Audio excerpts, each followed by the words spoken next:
and we couldn't see anything of Gerard. But there was a howl from above in his voice, and we were too terrified and stunned to move.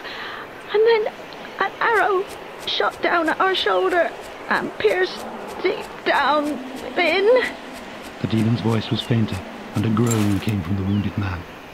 Father Coram leaned forward and gently pulled back the counterpane, and there, protruding from Jacob's shoulder, was the feathered end of an arrow in a mass of clotted blood. The shaft and the head were so deep in the poor man's chest that only 6 inches or so remained above the skin. Lyra felt faint. There was the sound of feet and voices outside on the jetty. Father Coram sat up and said, "Here's the physician, Jacob. We'll leave you now. We'll have a longer talk when you're feeling better." He clasped the woman's shoulder on the way out.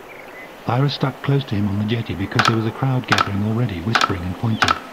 Father Coram gave orders for Peter Hawker to go at once to John Farr, and then said, "Lyra, as soon as we know whether Jacob's going to live or die, we must have another talk about that alethiometer. You go and occupy yourself elsewhere, child. We'll send for you." Lyra wandered away on her own and went to the reedy bank to sit and throw mud into the water. She knew one thing. She was not pleased or proud to be able to read the alethiometer. She was afraid. Whatever power was making that needle swing and stop, it knew things like an intelligent being. "I reckon it's a spirit," Lyra said, and for a moment she was tempted to throw the little thing into the middle of the fen.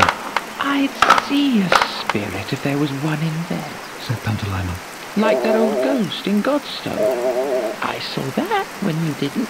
"There's more than one kind of spirit. You can't see all of them. Anyway, what about those old dead scholars without their heads? I saw them, remember?" "That was only a night gas." "It was not. They were proper spirits, all right, and you know it. Whatever spirit's moving this blooming needle ain't that sort of spirit." "It might not be a spirit." "Well, what else could it be?" It might be elementary particles." She scoffed. "It could be. You remember that photo mill they got at Gabriel? Well then." At Gabriel College there was a very holy object kept on the high altar of the oratory, covered, now Lyra thought about it, with a black velvet cloth like the one around the alethiometer.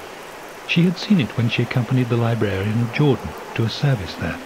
At the height of the invocation, the intercessor lifted the cloth to reveal in the dimness a glass dome, inside which there was something too distant to see, until he pulled a string attached to a shutter above, letting a ray of sunlight through to strike the dome exactly. Then it became clear, a little thing like a weather vane, with 4 sails, black on one side and white on the other, that began to whirl around as the light struck it. It illustrated a moral lesson, the intercessor explained, and went on to explain what that was. 5 minutes later, Lyra had forgotten the moral, but she hadn't forgotten the little whirling vanes in the ray of dusty light. They were delightful, whatever they meant, and all done by the power of photons, said the librarian as they walked home to Jordan. So perhaps Pantalaimon was right.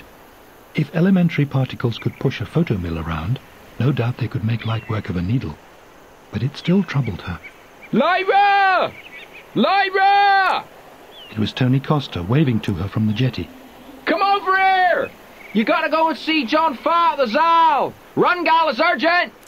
She found John Farr with Father Coram and the other leaders, looking troubled.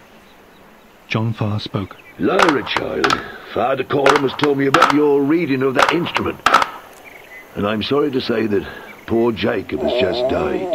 I think we're going to have to take you with us after all, against my inclinations. I'm troubled in my mind about it, but there don't seem to be any alternative. As soon as Jacob's buried, according to custom, we'll take our way. You understand me, Lyra? You're a-coming too, but it ain't an occasion for joy or jubilation. There's trouble and danger ahead for all of us. I will put in you under Father Coram's wing. Don't you be a trouble or a hazard to him, or you'll be a-feeling the force of my wrath. Now, cut along and explain to Mark Costa, and hold yourself in readiness to leave."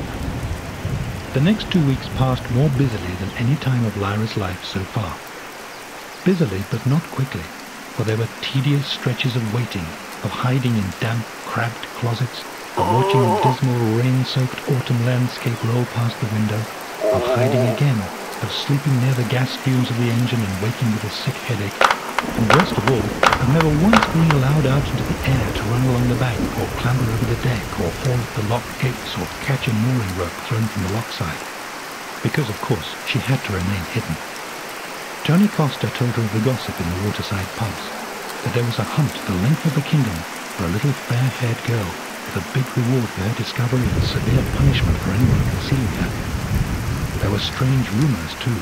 People said she was the only child to have escaped from the gobblers, and she had terrible secrets in her possession. Another rumour said she wasn't a human child at all, but a pair of spirits in the form of child and demon, sent to this world by the infernal powers in order to work great ruin. And yet another rumour said it was no child, but a fully grown human, shrunk by magic and in the pay of the Tartars, come to spy on good English people and prepare the way for a Tartar invasion. Lyra heard these tales at first with glee, and later with despondency. All those people hating and fearing her, and she longed to be out of this narrow, boxy cabin. She longed to be north already in the wide snows under the blazing aurora. And sometimes she longed to be back at Jordan College, scrambling over the roofs with Roger, with the steward's bell tolling half an hour to dinner time, and the clatter and sizzle and shouting of the kitchen. Then she wished passionately that nothing had changed, nothing would ever change, that she could be Lyra of Jordan College forever and ever. The one thing that drew her out of her boredom and irritation was the alethiometer. She read it every day, sometimes with Father Coram and sometimes on her own, and she found that she could sink more and more readily into the calm state in which the symbol meanings clarified themselves, and those great mountain ranges touched by sunlight emerged into vision.